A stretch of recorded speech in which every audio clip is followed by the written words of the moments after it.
प्रिय विद्यार्थियों, नमस्कार। हमारे YouTube चैनल सेंट्रल मिशन में आपका बहुत बहुत स्वागत है।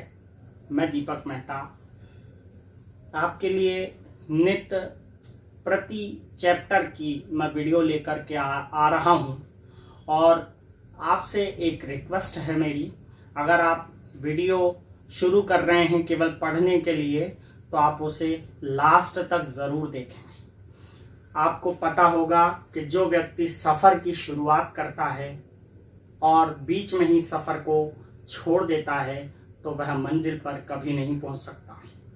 इसीलिए हे प्रिय विद्यार्थियों, आपको इस बात का ध्यान रखना है। कोई भी काम हो जीवन में, ये सीख हमेशा आपको लेनी है कि किसी काम की शुरुआत करना सबसे कठिन होता है, लेकिन उसको बीच में छोड़कर जाना बहुत आसान होता है और मंजिल पर पहुंचना मुश्किल होता है। बीच में कई तरह की रुकावट आती हैं, परेशानी आती हैं, हमें सब झेलते हुए आगे बढ़ना है और हमें पूरा पढ़ाई करनी है।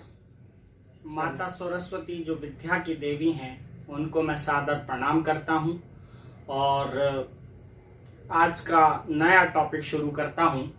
टॉपिक का नाम है गोला और अर्धगोला, स्फीयर एंड हेमिस्फीयर। गोला क्या होता है? ऐसा गोल का मतलब ये सर्कल नहीं होता। सर्कल एक सपाट सतह है, लेकिन अगर सर्कल के जैसी उभरी हुई सतह हो तो उसे गोला कहते हैं। विच मीन्स आप देखेंगे ये मेरे हाथ में एक बॉल है यानी गेंद। ये जो है बॉल या गेंद, यही हम गोले के रूप में प्रदर्शित कर सकते हैं। यह चारों तरफ से बिल्कुल राउंड शेप है और यह है एक गोला यानी स्फीयर।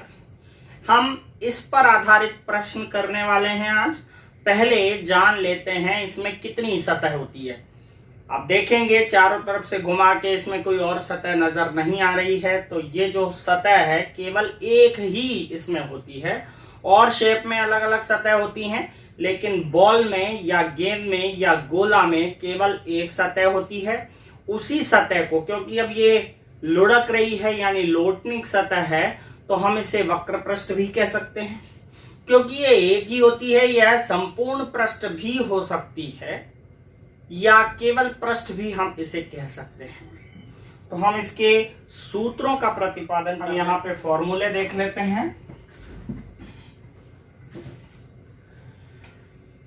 गोले के उदाहरण अगर हम देखें तो गेंद और इस संसार, इस ब्रह्मांड में जितने भी पिंड हैं सबको गोला माना गया है गणित में। जैसे पृथ्वी, सूर्य, चंद्रमा, इन सबको गोला माना गया है। अतः यह सब स्फीयर के उदाहरण हैं। स्फीयर में केवल एक सतह होती है, केवल एक पृष्ठ होता है। एक पृष्ठ यानी सरफेस होती है। इसमें जो माप है वो केवल त्रिज्या अकेली होती है। जी हाँ, रेडियस आर जिससे हम रिप्रेजेंट करते हैं। रेडियस वृत्त की होती है, ये रेडियस इसमें होती है। केवल आर होने पर ही इसकी सारी वैल्यूज अपन पता कर सकते हैं। तो अब यहाँ पर अपन फॉर्मूला लिखें तो केवल एक ही सरफेस इसके अंदर होता है, तो हम चाहे उसे टोटल सरफेस बोल दें यानी संपूर्ण पृष्ठ, या फिर कर्व सरफेस बोल दें तो भी वही होगा यानी वक्र पृष्ठ। तो गोले का हम पृष्ठीय क्षेत्रफल लिखते हैं इसे। अगर यहाँ पर पृष्ठीय क्षेत्रफल की जगह संपूर्ण पृष्ठ या वक्र पृष्ठ भी आ जाए तो भी ये राइट होगा। तो पृष्ठीय क्षेत्रफल यानी कि सरफेस एरिया, गोले का जो सरफेस एरिया है वो होता है 4 pi are square, 4 pi are square.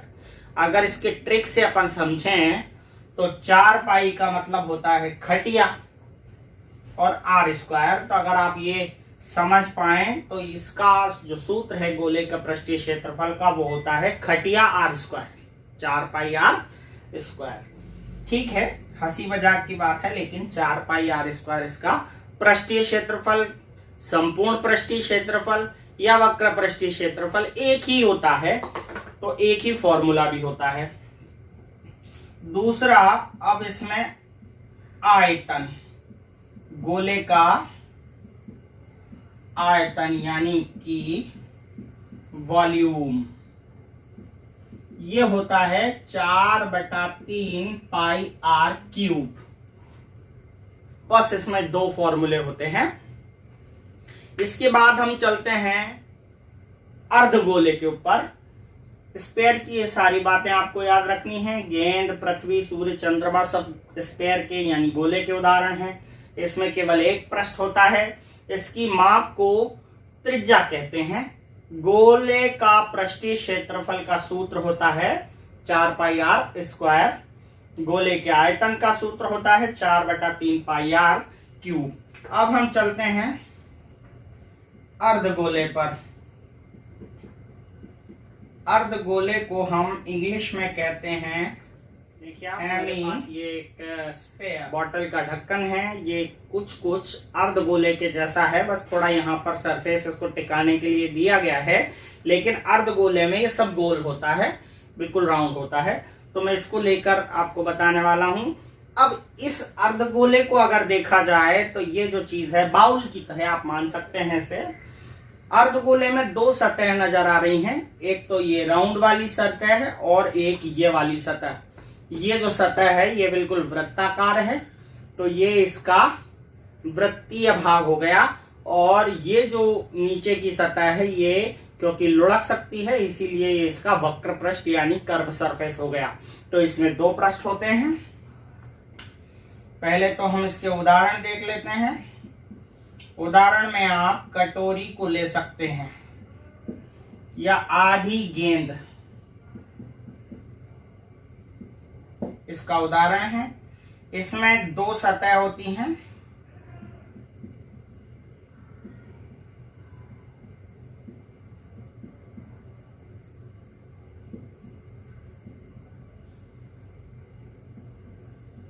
एक वृत्ताकार यानी सर्कुलर और एक वक्राकार यानी कर्व। इसकी माप जो है वो भी एक ही होती है और उसे कहते हैं हम त्रिज्या। ये माप जो है वो ये त्रिज्या होती है। अब इसमें क्योंकि 2 पृष्ठ होते हैं तो इसके फॉर्मूले जो है वो क्षेत्रफल के 3 बनेंगे। सबसे पहला बनेगा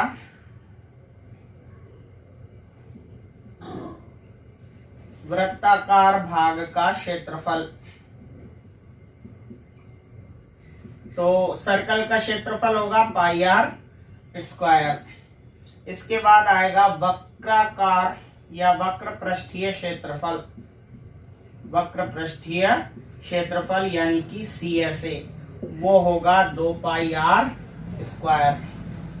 और तीसरा होगा संपूर्ण पृष्ठीय क्षेत्रफल यानी कि TSA, और वो होगा 3 पाई आर स्क्वायर। इसके बाद इसका आयतन का फॉर्मूला हम पढ़ लेते हैं। आयतन यानी वॉल्यूम, और वो होगा 2/3 पाई आर क्यूब। ये फॉर्मूले आपको याद रखने हैं। अब हम इसके बाद आप इसे नोट कर लीजिए। इसके बाद हम इसके चलिए अब हम जल्दी से इनके क्वेश्चंस ले लेते हैं। सबसे पहला क्वेश्चन है आपके स्क्रीन पर ये नीचे, 1.4 सेंटीमीटर त्रिज्या वाले गोले का पृष्ठीय क्षेत्रफल एवं आयतन ज्ञात कीजिए।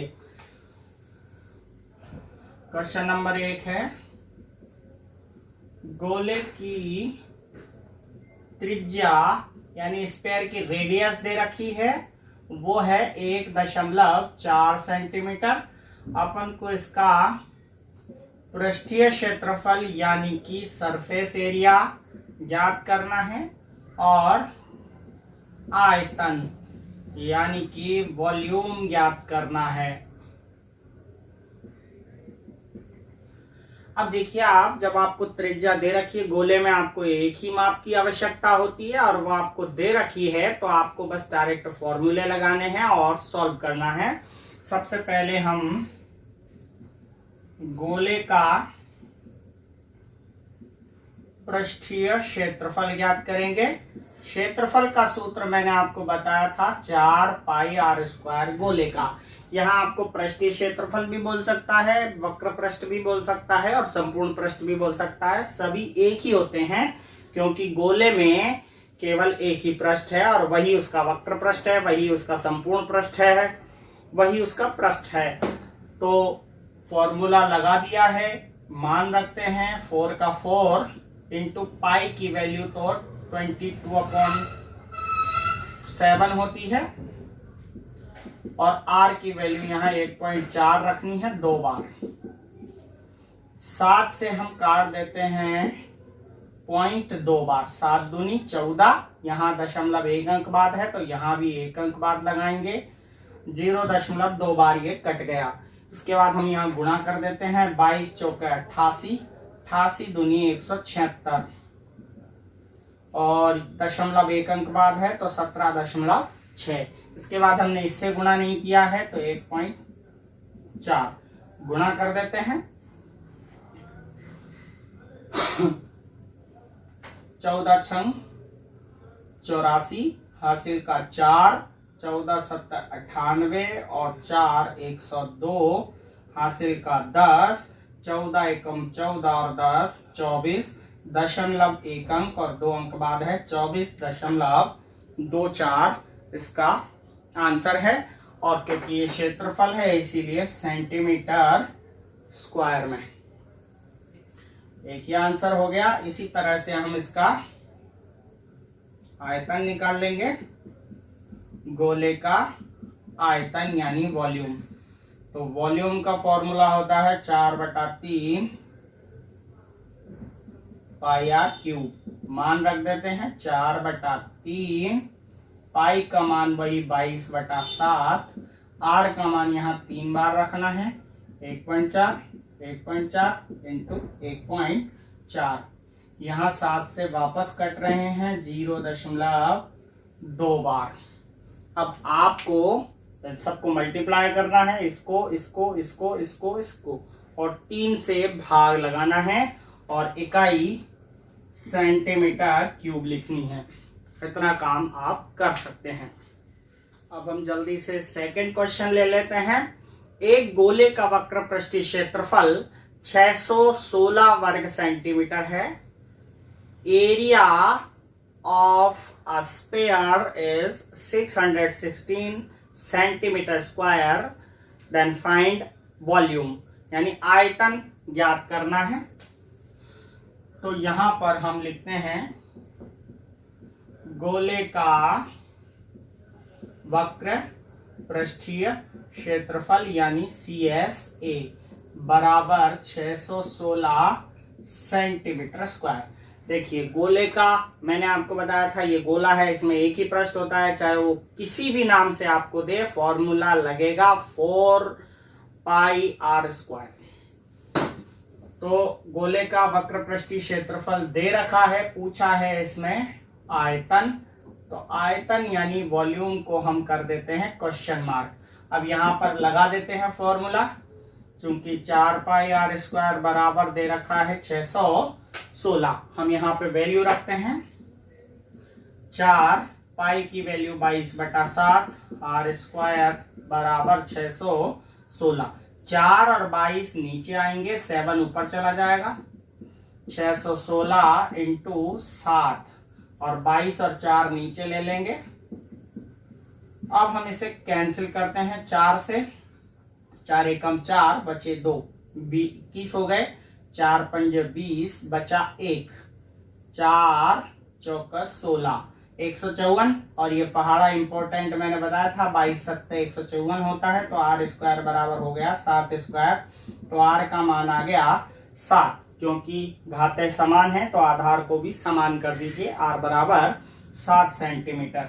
ये तो गोले की त्रिज्या आ गई, क्योंकि गोले का कोई भी मान ज्ञात करने के लिए हमें बस त्रिज्या की जरूरत होती है। तो रेडियस यानी त्रिज्या आ गई है। अब हम इसका आयतन निकाल सकते हैं। आयतन का फॉर्मूला होता है 4/3 पाई आर क्यूब। अब आप इसमें वैल्यू रख करके और इसको हल कर सकते हैं। इसी तरह से सवाल नंबर 3 सवाल नंबर 1 की तरह है, लेकिन वो गोले का सवाल था, और सवाल नंबर 3 अर्धगोले का है, सेम टू सेम। उसमें भी अर्धगोले की त्रिज्या दी हुई है और आयतन और पृष्ठीय क्षेत्रफल उसमें ज्ञात करना है। याद रखिएगा, अर्धगोले में पृष्ठीय क्षेत्रफल का मतलब होता है संपूर्ण पृष्ठीय क्षेत्रफल, लेकिन गोले में पृष्ठीय क्षेत्रफल का मतलब एक ही होता है। अर्धगोले में पूरा पृष्ठीय क्षेत्रफल का मतलब है संपूर्ण पृष्ठीय क्षेत्रफल।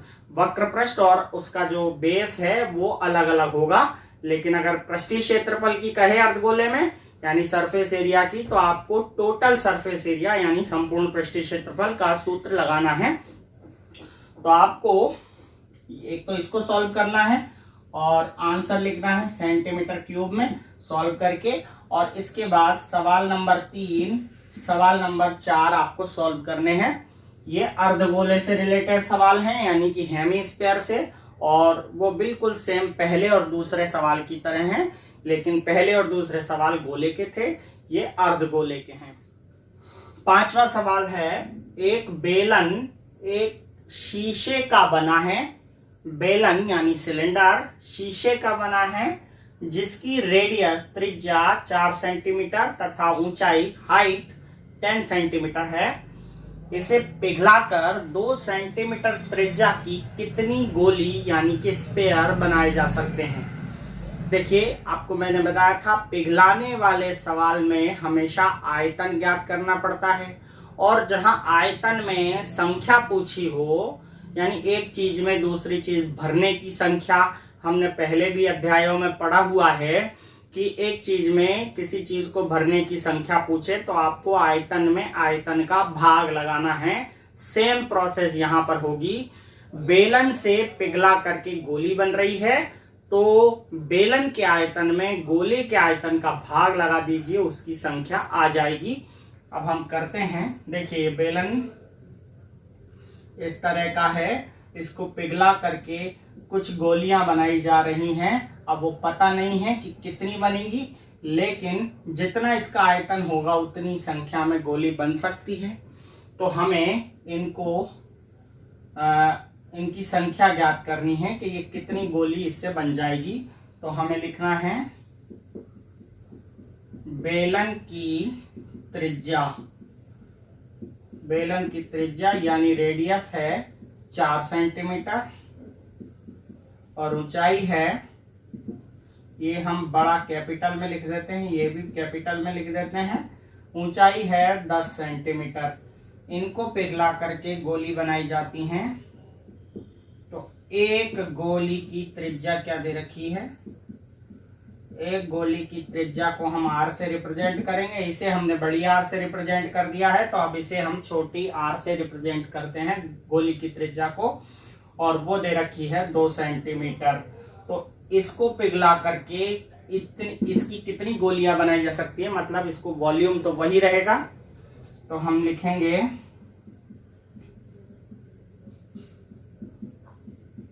गोलियों की संख्या बराबर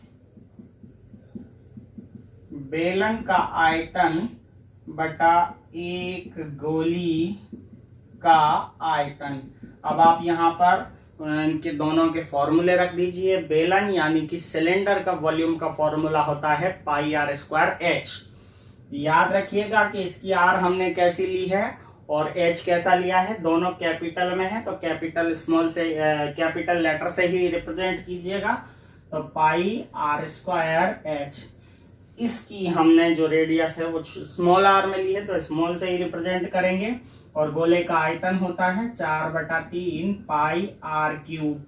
अब आप देखेंगे पाई की वैल्यू तो दोनों तरफ सेम होती है, तो पाई से पाई कैंसिल हो गया। अब हम यहाँ वैल्यूज रख देते हैं।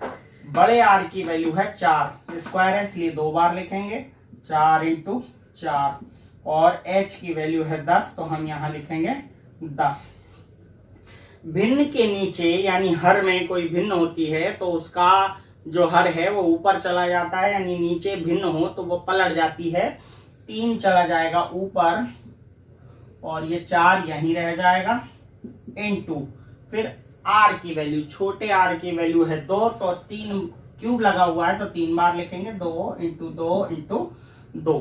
इस तरह से हम वैल्यू रखेंगे। 4 से 4 कट गए, हम इस 2 से 4 को 2 बार काटते हैं और इस 2 से हम इस 2 को काट देते हैं। अब बचे 10 और 3 और नीचे बचा 2, 2 से फिर 10 कट जाएगा 5 बार। इस तरह से 5 तिया 15, लास्ट यही बचा है तो 15 गोली बनेंगी। ये हमारा आंसर है। और याद रखिएगा कि ये जो क्वेश्चन है राजस्थान बोर्ड की 2020 की परीक्षा के लिए मोस्ट भी है। देखिए ये रहा अगला हमारा सवाल।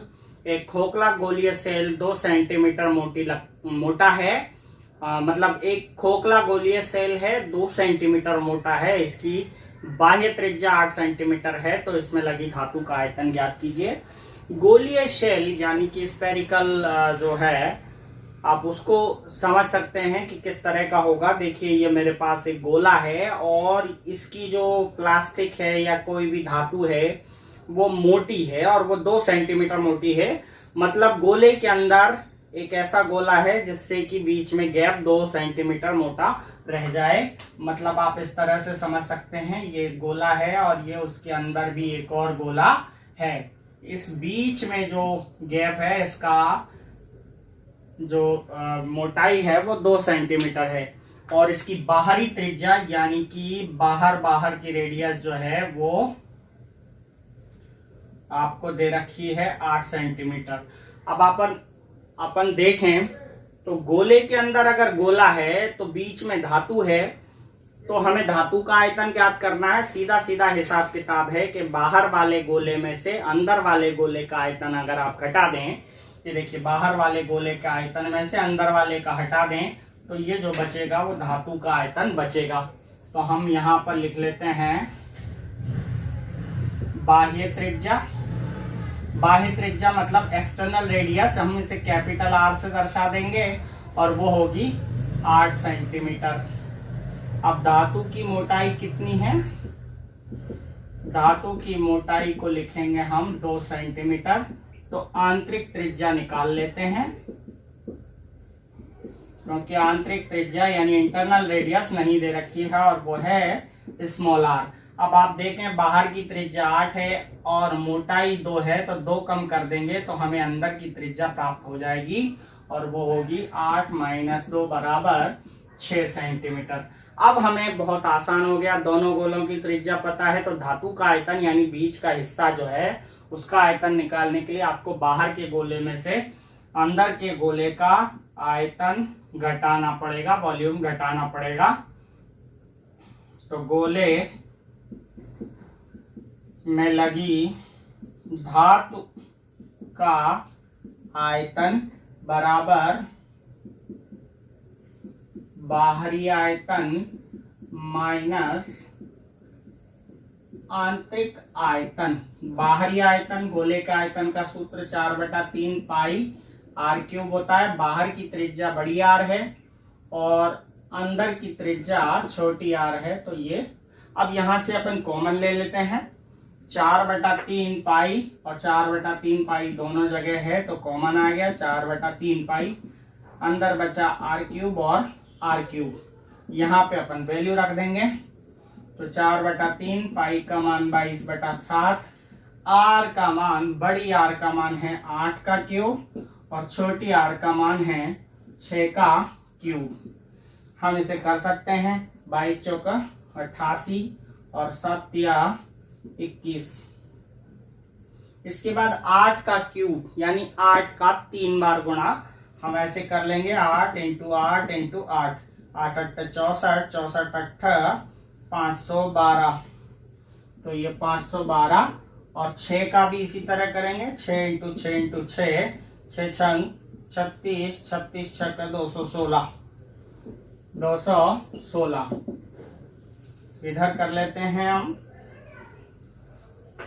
एक बार और हो जाएगा इधर 88/21, 12 में से 6 गए तो बचे 6, 10 में से 1 गया तो बचे 9, और यहाँ पे 4 में से 2 गए तो 296 ये बचे हैं। अगर ये कट रहे हैं तो कटेंगे, हमें 88 का 296 से गुणा करके 21 का भाग लगाना पड़ेगा। 296 इंटू 88, 8 छंग 48, हासिल का 4, 8 9 72 और 4 76, हासिल का 7, 8 दूनी 16 और 7 23। इसी तरह से इस 8 का गुणा करने पर भी यही आएगा 2368। 8 8 और 6 14, 6 4 10, 3 2 5 और 1 6 और ये 2, 26,048। तो इसका गुणा आया 26,048। अब हमें 21 का इसमें भाग लगाना है, भाग भी दे देते हैं। 21 एकम 21, बचे 5, उतारा 0, 21 दूनी 42, बचे 8 और ये 4, 21 चौक 84, यहाँ 0 बचा, 8 उतार लिया, भाग नहीं जाएगा, 0, फिर 0 बढ़ा लेते हैं, सॉरी 0 लगाने के बाद भी भाग नहीं जा रहा है तो दशमलव लगा के 0 बढ़ा लेते हैं। 21 63, बचे 17, तो दशमलव लगा हुआ है। 21 8 161, 168, 8 दूनी 16, 168, 8 बार गया। तो अब इस तरह से हम ये मान सकते हैं 1240.38।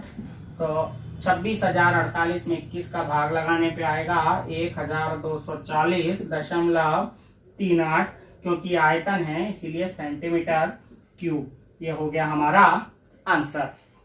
अगला सवाल है हमारा, 9 सेंटीमीटर त्रिज्या के धातु के गोले को पिघलाकर, याद रखिएगा 9 सेंटीमीटर त्रिज्या के धातु के गोले को पिघलाकर 3 सेंटीमीटर त्रिज्या और 6 सेंटीमीटर ऊंचाई के कितने शंकु बनाए जा सकते हैं। तो देखिए हम इसे सॉल्व करते हैं।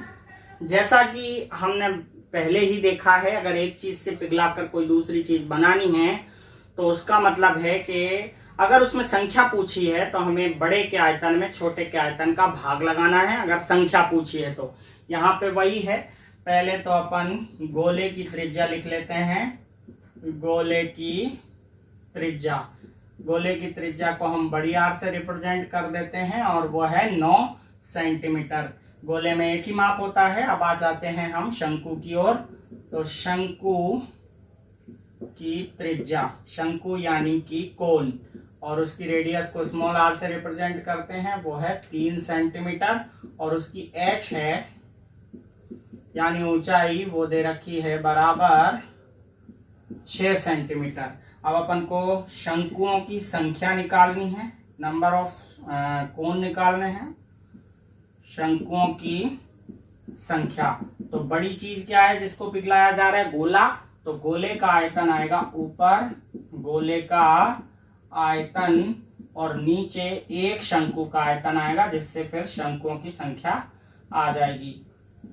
तो आपको बस कुछ नहीं करना है, गोले के आयतन का फॉर्मूला ऊपर लगाना है और शंकु के आयतन का फॉर्मूला नीचे लगाना है। गोले के आयतन का फॉर्मूला होता है 4/3 पाई आर क्यूब, लेकिन हमने गोले की आर जो है वो बड़ी ली है तो बड़ा आर क्यूब। और अब शंकु की बारी है। शंकु का आयतन होता है 1/3 पाई आर स्क्वायर एच। इसकी आर हमने स्मॉल ली, एच भी स्मॉल लिया है। देखिए सबसे बढ़िया बात तो यह है कि पाई से पाई यहाँ पे कैंसिल हो गया है। और अब मान रख दीजिएगा, आप कर ही लेते हैं। मैं यहाँ मान रख देता हूँ 4/3 इंटू आर का मान है 9। तो 9 का, क्योंकि आर का क्यूब है तो 9 3 बार लिखना है। और नीचे की तरफ है 1/3 और इस स्मॉल आर का मान है 3 इंटू एच का मान है यहाँ पे 6। तो यहाँ 3 से 3 काट दिए, यहाँ 3 से 9 काट दिए 3 बार। अब हम यहाँ पे लिख लें अगर 4 इंटू 3 इंटू 9 इंटू 9, और यहाँ पे क्या क्या बच रहा है 3 इंटू 6, 3 से 3 फिर कट गए। यहाँ हम देखें तो 2 3 6 और 2 दूनी 4, फिर 3 से 9 कट गए 3 बार, यानी नीचे पूरा क्लियर हो गया है। अब गुणा ही करना बाकी है, 2 3 6, 6 नाम 54, तो यानी कि 54 शंकु बनाए जा सकते हैं, ये इसका आंसर है। इस तरह के हमने, चलिए अगला सवाल भी इसी तरह का है, बस थोड़ा सा डिफरेंस है, इसमें संख्या नहीं पूछी है और संख्या दे रखी है कि किसको पिघलाकर कितनी चीज बनेगी। अगर आपसे पूछा जाए कि किसी एक चीज को पिघलाकर इतनी माप की कितनी चीजें बनेंगी, तो आपको कितनी यानी कि संख्या पूछे तो आपको भाग लगाना है, जिससे बन रहा हो उसमें जो बन रहा है उसके आयतन का। लेकिन यहाँ पर सवाल थोड़ा सा अलग है। 10 सेंटीमीटर त्रिज्या के एक धातु के गोले को पिघलाकर समान त्रिज्या के 8 गोले बनाए गए हैं, मतलब ये दे रखा है संख्या उसकी, और आपको प्रत्येक गोले का पृष्ठीय क्षेत्रफल ज्ञात करना है। तो यहाँ पर बड़े गोले की त्रिज्या क्या दे रखी है, बड़े गोले की त्रिज्या हम बड़ी आर से रिप्रेजेंट कर देते हैं और वो है 10 सेंटीमीटर।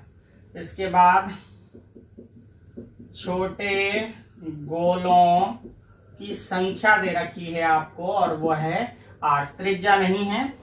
तो ये ध्यान रखिएगा कि एक गोले से 8 गोले बनाए जा सकते हैं। तो आपका ये जो थोड़ा सा आपको इस बात का ध्यान रखना है कि एक गोले से 8 बनेंगे तो वो वॉल्यूम तो वही रहेगा, धातु तो वही रहेगी, यानी 8 का वॉल्यूम 1 के वॉल्यूम के बराबर होगा।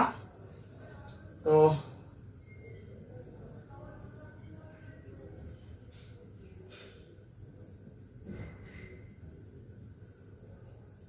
क्योंकि एक गोले को पिघलाकर 8 गोले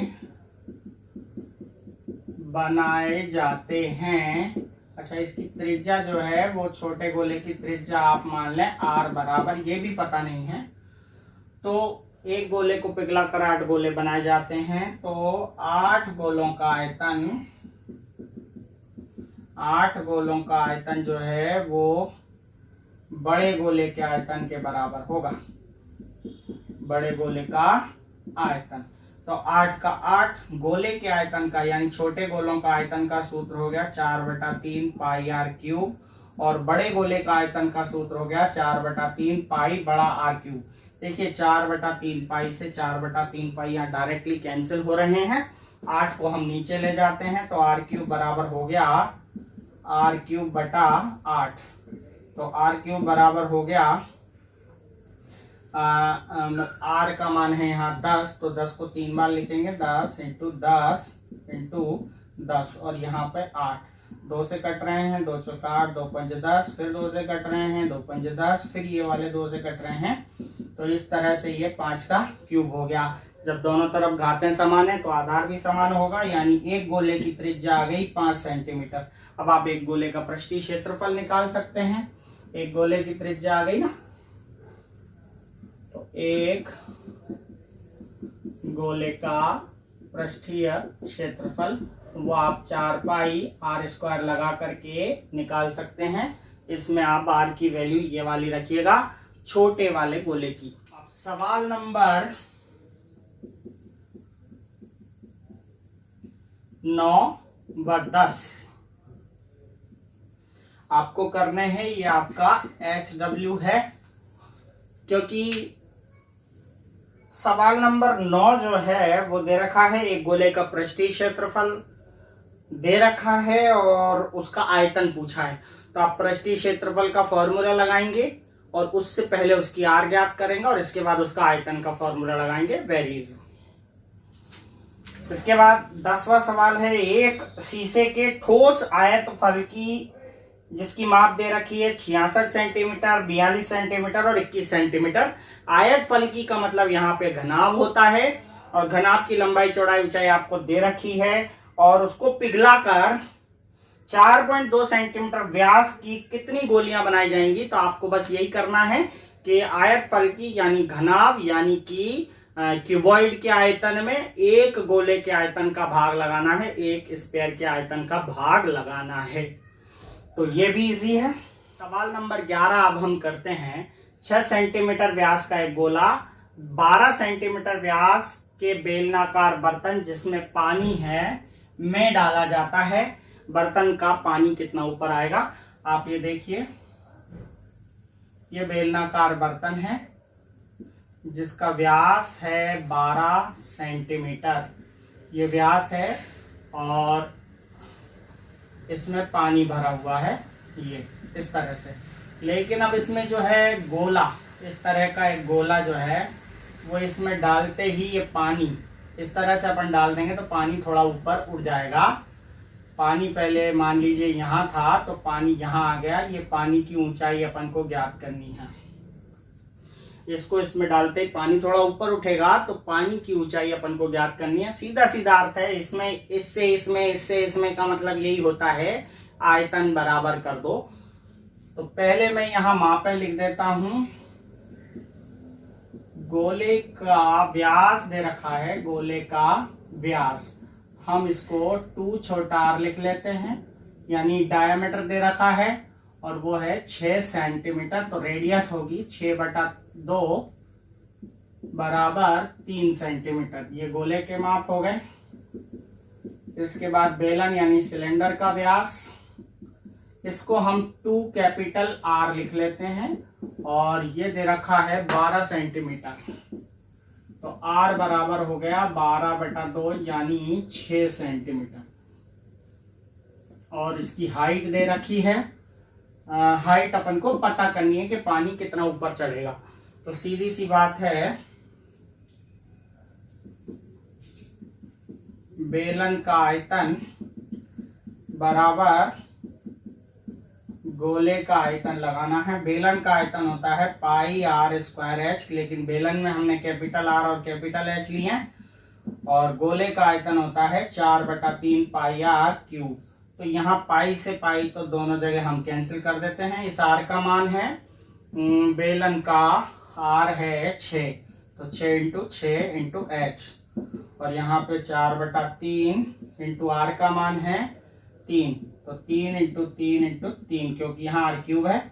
6 और 6 नीचे ले जाते हैं, एक 3 से एक 3 तो हम काट देते हैं। क्या बचा? 4 × 3 × 3, और ये वाले 6 × 6 नीचे आ गए, ये काट लेते हैं। 3 दूनी 6, 3 दूनी 6, ये दोनों 2 से ये 4 कट गए, तो यानी कुल मिला के 1। तो 1 सेंटीमीटर ऊंचा उठेगा पानी का स्तर। आप नीचे लिख दीजिएगा, ठीक है। चलिए अगला सवाल नंबर है 12। 9 सेंटीमीटर अंतः त्रिज्या वाला एक कटोरा, उसमें द्रव भरा हुआ है, कोई लिक्विड भरा हुआ है एक कटोरे में, एक बाउल में, और उसको 3 सेंटीमीटर व्यास और 4 सेंटीमीटर ऊंचाई के बेलनाकार बर्तन में भरना है। ये जो कटोरा है इसमें कोई मान लीजिए द्रव पदार्थ भरा हुआ है और इस तरह की बोतलें हैं बेलनाकार, तो इस द्रव से उसको भरनी है। अब एक बोतल तो भरेगी नहीं, बहुत सारी बोतलें और में भी, क्योंकि ये बड़ी चीज है, ये छोटी है, तो इसमें ये कितने भरे जा सकते हैं, मतलब इसकी संख्या पूछी है कि इसमें भरे हुए द्रव से इस तरह की कितनी बोतलें भरी जा सकती हैं। तो वही अपन को करना है, इसके आयतन में इसके आयतन का भाग लगाना है, यानी कि अर्ध गोले का आयतन बटा एक